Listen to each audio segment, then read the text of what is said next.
All right, so next up is Hesu Lim. Hesu is a postdoc at Helmholtz Munich with full disclosure in my own group. Hesu is interested in creating AI systems that are testable, controllable, and explainable, and will talk today about translating vision model representations into human interpretable concepts and show a few examples how this supports model understanding and dataset analysis. So really looking forward to your talk.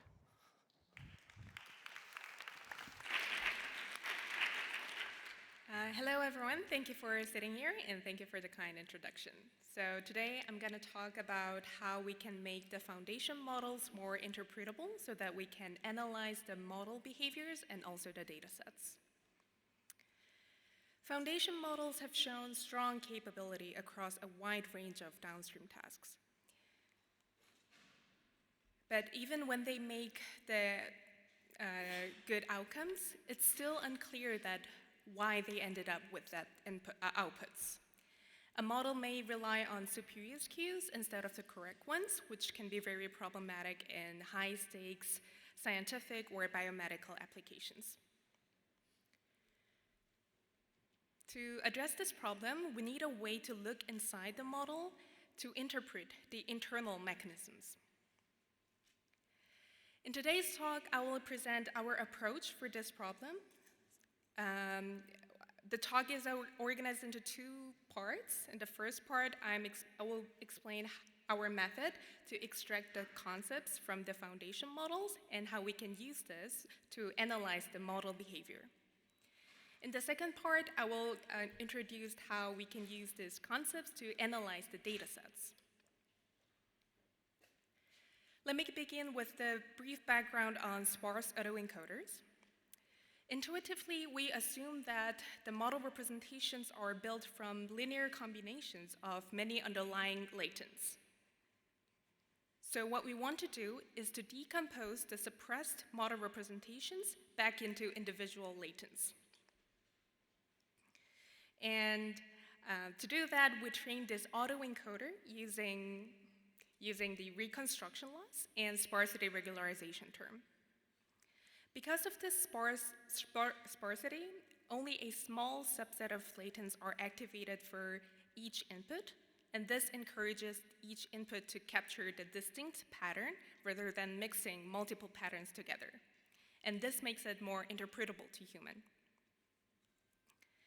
In our paper, we applied this sparse autoencoder to vision encoder, the clipped vision encoder, at the image patch level. This approach allows us to localize the spatial attribution within the input image. So for example, if there are multiple objects in the image, we can distinguish a concept activated by one object to the one activated by another. So the next question is, how can we name those concepts? To do that, we use a set of inputs and together with their corresponding concept activations. From the concept activation map, we collect the highly activating inputs and construct them as a reference set for each concept. By looking at their images and their activated regions, we can name the concepts using LLMs or by manually. To validate the causal influence of those concepts, I intervene on the concept activation and replace the original model representation with the reconstructed one, and then perform the downstream tasks.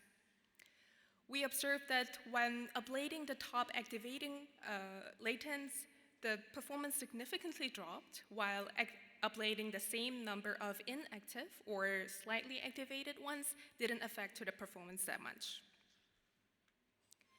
Similarly, when retaining only a small subset of latents and gradually increasing the size, we observed that the performance recovered very fast. This indicates that the activating concepts are sufficient and necessary for the prediction. We consistently observed the selective usage of concepts across 11 classification benchmarks. Foundation models are often adapted to smaller downstream tasks, and their performance improved. And here we aim to understand what's happening during the adaptation. Here we focus on prompt-based adaptation, where the model backbone parameters remain the same, but there is learnable tokens and that are concatenated to the inputs. We applied the same ablation analysis to both models, and we observed that the adapted models show better performance using fewer concepts. This means that they learn how to use a more compact set of task-relevant concepts. In a fine-grained benchmarks, similar concepts are active, but they learn how to map those concepts to the target class more effectively. In a different data set, they introduces new task-relevant concepts. So far, we used SAE to look inside the models like an X-ray, but we're going to use SAE technique to analyze the data sets. Data sets often have this collection biases. So for example, in the sea turtle images, those images appear mostly on beaches rather than underwater. It's because it's simply easier to take pictures outside of the water. Data sets mostly have annotations of those main objects, the sea turtle in this example, but their backgrounds or co-occurring objects or those poses, these kind of finer details are rarely annotated, and this makes it difficult to identify the collection biases. We can simply annotate those finer details using LLMs or people, but the problem is they might have inconsistent descriptions. So the same semantics can be described in different words or at the different details. As a solution, we use this SAE as a structured and consistent concept annotator. After extracting those concepts, including the main objects and the backgrounds and different visual concepts, we categorize them into target relevant, context relevant, and dataset potential bias concepts based on two statistical metrics. To first, we distinguish the target versus context, and here we use this text and image similarity score. We vary the presence of concept at the image and compare how the similarity drops or maintains. So if the similarity drops when we remove the concept, while it remained high when we only kept that concept, it means that the concept is necessary and sufficient for representing that class. If the trend is reversed, it means that that has low semantic relevance. So based on this semantic relevance, we name the high score ones as target and the other ones as context. And among the context, we use the concept label co-occurrence frequency and label as the frequent ones as potential dataset bias. By comparing with multimodal language models-based image captioning-based methods, we showed that our approach outperforms the baselines in concept extractions, and also it shows clearer segmentations based on better than the attention-based methods. Moreover, we have confirmed that our framework accurately discovered the biases from the known bias datasets like waterbirds or syllabi. And also there are some novel biases.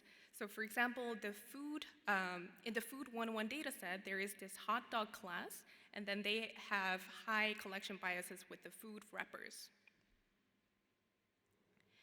So to wrap up, I introduced our method to extract the interpretable concepts out of the foundation models and how we can use this to analyze the models and the data sets. For more information, please check out our paper or directly contact us. And thank you again for the amazing collaborators who are here. And finally, we have more related posters later today. One is about applying this SAE for medical imaging. Another is applying this for neural data analysis. So please stop by if you're interested. Thank you for your attention.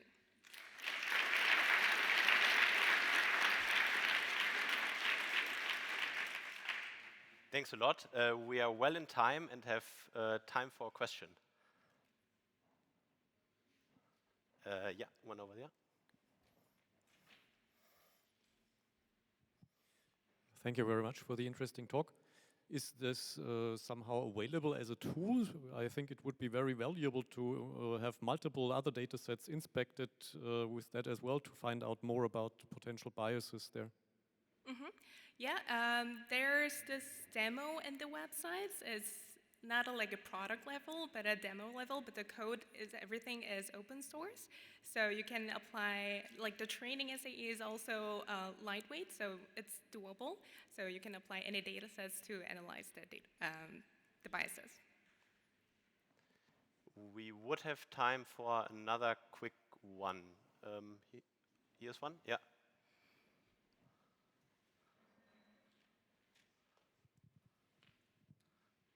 Hi, thank you for the talk. Sorry.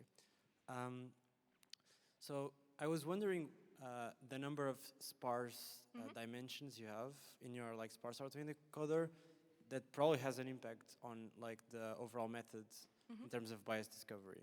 Could you comment on that? Yeah, sure.